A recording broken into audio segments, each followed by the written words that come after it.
Napakalapad na naman ang hibas ng dagat kaya't napakasarap maglambat. Napadami na naman ang huli at sa buhangin na nagkalat. Tiyankok na naman sa tabing ilog at dagat at busog na naman ang lahat. Kasama ang masisiyahing mga tropa kaya't sobrang sulit talaga. Napadami na naman ang mga huli kaya't may pagpipilian ka talaga. Talaga namang sobrang saya at busog na naman ang tropa. Literal na buhay probinsya. Tahimik na lugar at saka masagana. Kaya't di na naman pinalagpas ang napakasarap na inihaw, adobo at saka tinola. Sobrang sarap talaga. Kaya tara!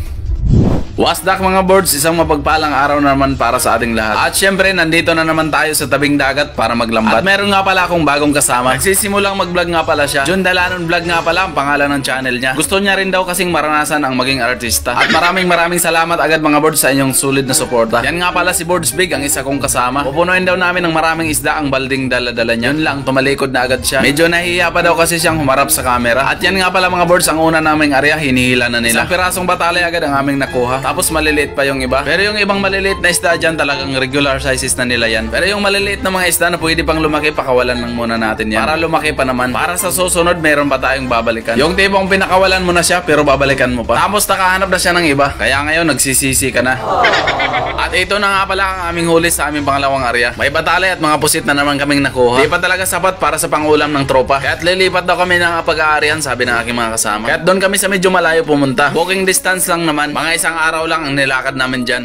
Ilog nga pala ang aming pupuntahan. Doon daw kasi ang magandang arihan, sabi ng aking mga kasamahan. At tinawid na nga namin mga birds ang ilog ng Tagumpay. Maraming biyaya daw kasi sa amin dito ang nag-aantay. Sana nga di tayo sumablay para naman may maiuwi kaming masarap na ulam sa bahay. Napakalinis talaga mga birds ng dalampasigan at ilog dito sa amin. Kaya't panigurado na malinis at ligtas kainin ang mga isda na mahuhuli natin. Inarya na nga ng mga kasamahan ko ang lambat doon sa kabila at sinimulan na nilang hilahin. At syempre ako walang ibang gagawin, ganun pa rin. Taga-video lang tayo ng mahuhuli namin. Tapos syempre taga-luto at saka taga-kain. Talagang basic lang ang gawain. At ayan na nga mga birds, malapit nang maisampang aming lambat. Dito lang muna kami sa ilog dahil hindi pa maganda yung pahuli sa tabing dagat. Baka dito na nga tayo maka-jackpot. Yun, 3 banak ang nagpakita pagkatapos maisampang lambat. Gusto pa nga tumakas, ayaw magpaawat. At inayos na nga muli ng aking kasamahan ng aming lambat. Mag-aarya na nga uli sila at di talaga sila magpapaawat. Di daw kami titigil hanggat hindi kami maka-jackpot. At ito na nga, mga hipon at saka mga damyan na naman yung nagpakita. Ayos na nga daw to, sabi ng aking mga kasama. Masaya na daw sila. Ito nga yung mga hipon mga birds, so talagang malalaki na. At yung nakikita nyo medyo maliliit na mga isda mga birds, tawagin sa amin yan ay damyan. Mga regular sizes na talaga nila yan at di na sila gaanong lumalaki pa. Kaya talagang pwede na, ulam na. Yung mga hipon nga tumatalon-talon pa, kala mo naman makakawala pa. At nag-area na nga uli mga birds ang aking mga kasama. Halos di nga sila makausad sa paghila dahil yung putik hanggang baywang na nila. Pero tiyaga lang talaga para yung huli namin madagdagan pa. At isdang lusod nga ang unang nagpakita. Yan ang isda na kapag lumaki na, kung tawagin mga birds ay barakuda. Good size na rin yan kaya talagang pwede na. Ayan ang mga birds, yung huli natin ganun pa rin, mga hipon at saka dami. Kahit yung ulam natin talagang madami-dami na. Pero kulang pa din daw yan, sabi ng aking mga kasama. Arya lang daw ng arya hanggat yung sisidlan namin mapuno na. Kahit yung lambat namin inayos na naman nila. Ito na mga birds, pumunta na nga tayo sa gitna. Bubulabugin natin yung mga nagtatagong mga isda. Napakaganda talaga mga birds ng tanawin dito, talagang nakakamangha. Napakalinis na ilog at saka mga malulusog na bakawan ang inyong makikita. Yung isang kasama ko halos hindi makausad, yung putik kasi hanggang hisa. Sabi ko nga sa kanya, okay lang yan, ganyan talaga kapag nagsisimula. Kailangan mo din talaga ng sipag at tiyaga. At ito na nga mga birds, habang hinila ng makasama ko yung lambat, andito na naman ako sa gitna. Kailangan nating bantayan sa gitna para yung mga isda hindi makakawala. At nang may sampa nga yung lambat, halos putik lang yung aking nakikita. Mega jackpot na talaga sa putik na halos 1 tonelada. At huli lang namin nalaman mga birds, marami palang huling tilapia. Yan ang mga birds, so nangingitim pa nga sila. At talaga namang pwede na pang ulam na. Binuhusan ko nga muna ng tubig para naman ninyong makita. Mga good sizes na din mga birds yung mga isdang tilapia. Pagkatapos nga niyan mga birds ay doon naman kami sa dalampasigan nag-arya. Sinasamantala namin mga birds habang yung hibas talagang malawak pa. At nauna na nga pala yung dalawa naming kasama. Marami daw kasing kawan silang nakita. At tumakbo na nga ako mga birds dahil yung lalakarin natin talagang malayo pa. Mahigit 1 kilometro ang lapad niyan kaya talagang hihingalin ka. At yung dalawang kasama namin talagang nagmamadali na sila. Kailangan daw kasi mga birds pabilisan ng arya para yung kawan ng isda talagang ma-corner nila. Pagdating ko nga mga birds, marami na palang huli. Marami na nga kaming pang ulam, di na talaga kailangang bumili. Sariwa na nga at saka libre. Kahit saan ka pa, samahan nyo na kami. Bibigay namin to ng libre para sa'yo, 120 yung per kilo. At pwede ka namang tumawad, 130 kung gusto mo. De, joke lang, talagang libre lang to, basta't manood ka lang sa video. Sasarapan na lang namin ng luto para sa'yo. At ito na nga mga birds, naghila naman yung aking mga kasama. At ito yung jackpot, talagang malalaking pusit yung aming mga nakuha. Kaya tuwang-tuwa na naman ang tropa. Yung mga pangulam namin talagang bastante na, kumpleto pa. Mamimili ka lang talaga. Tapos di naman ikaw ang napili niya.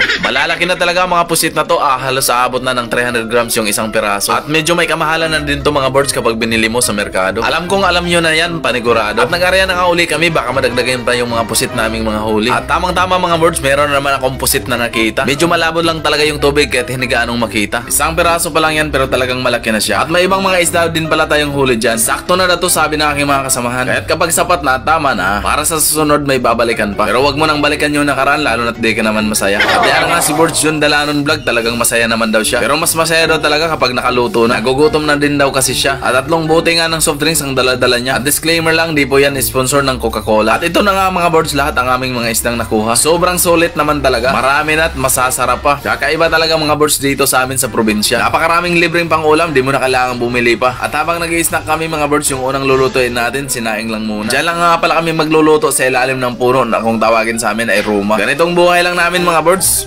Simple lang pero masaya. At pagkatapos nga namin kumain ng snack ay paghahanda na namin yung aming lulutuin. Yung mga secret weapon ilabas na natin. Maraming salamat nga pala sa nag-sponsor ng kutsilyo at saka yung sangkalan namin gagamitin. Talaga namang napaka-useful nito sa pagbablog namin. May sangkalan ka na, may sisidlan ka pa. At mega shoutout nga pala sa sponsor namin na napakaganda. Ma'am Pinky nga pala ang pangalan niya. At ito na nga mga birds, lilinisan na natin yung mga isda namin. Napakalinaw ng tubig dito. You know? Wow! Buhay pa o palo. Uy! Ang mga palo pala. Mga buhay pa yung mga damya. Wow! Laki nito. Sa bawon din eh. Pili na. Pili sa bawon ta. Kuha ang kun kasi rola. Ano pa?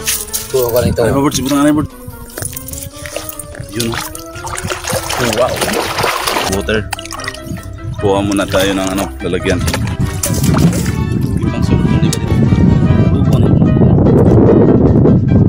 Sulok na lang. Saya lang musik. Sabay. Hindi na malo.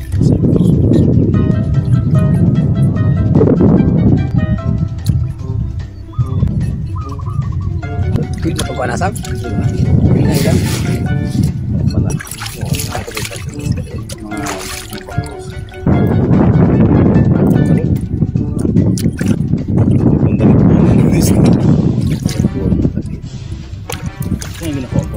Ibahan niya. Ibang ka? Isa niya ang grabing baybay. Hindi sa baling.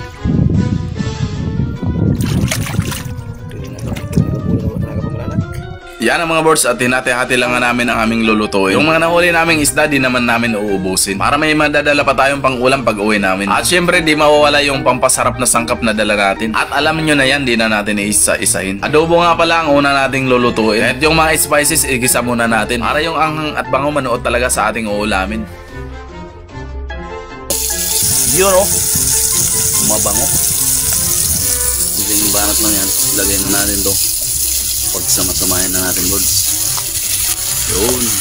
Hipon at saka pusit yung ginawa nating adobo. Hindi pa nga to, alam mo nang masarap dahil napakabango. Ilagay na rin natin yung paminta, baka makalimutan pa natin to. Paminta para mas lalong sumarap ka pa. I mean yung adobo nga pala. At hayaan muna natin ng mga ilang minuto hanggat mamula yung kulay niya. Sobrang bango talaga bawat bukas mo ng kaserola. Mas lalong araw nakakaramdam ng gutom yung aking mga kasama. Kaya't lagyan na natin mga birds ng toyo para yung lasa mas lalong sumarap pa. At kaunti lang naman ang nilagay natin dyan, mga 1.5 liter lang ang dami niyan. Naglagay din pala tayo mga birds ng suka, muntik pang makalimutan. Tapos yung kanin nga pala namin mga birds, ilipat lang natin sa aming transformer na sangkalan. Pagkatapos namin kumain mamaya, pwede pa natin tong gawing bangka na disagwan. At yung ibang huli nating isda mga birds, tinola nga pala ang luto natin dyan. Yung mga spices, ilagay na rin natin dyan. Yan talaga ang magdadala ng sarap ng ating ulam. At pwede nyo ring subukan, baka din nyo pa alam. Kompleto na ang aming ulam, ikaw na lang ang kulang. At yan nga pala ang aming mahiwagang lutuan, kusang umapoy lang talaga yan. Di mo na talaga kailangang sindihan. Lagyan nga pala natin ng kaunting tubig ang ating adobo para mabalanse mga birds ang lasa at perfect talaga sa kanin na isang kaldero. Tapos iihawin naman natin mga birds yung malalaking pusit na 2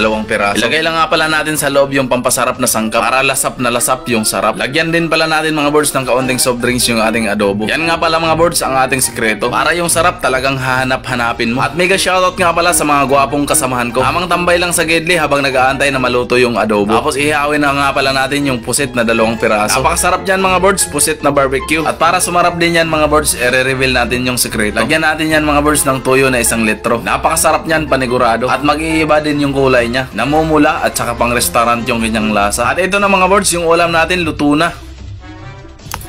Ito na mga birds, luto na yung ating agahan. Simula sa kanin birds. You know? At inihaw na pusit. Napakabango. At tinola, wow, at saka adobo. Nam-nam. Namumula birds. Kaya simulan na natin. Kasi namumula din ang mata namin. Pasilip lang mga birds. Yan. Kahit gutom na, videohan muna natin ang mga birds. Masarap. Sarap talaga mga birds. Grabe.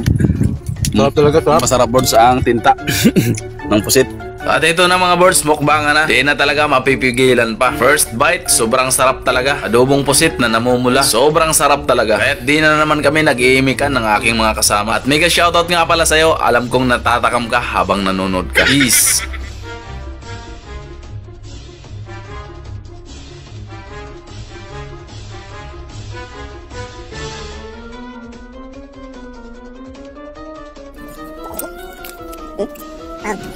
Tapos nalis-nalis.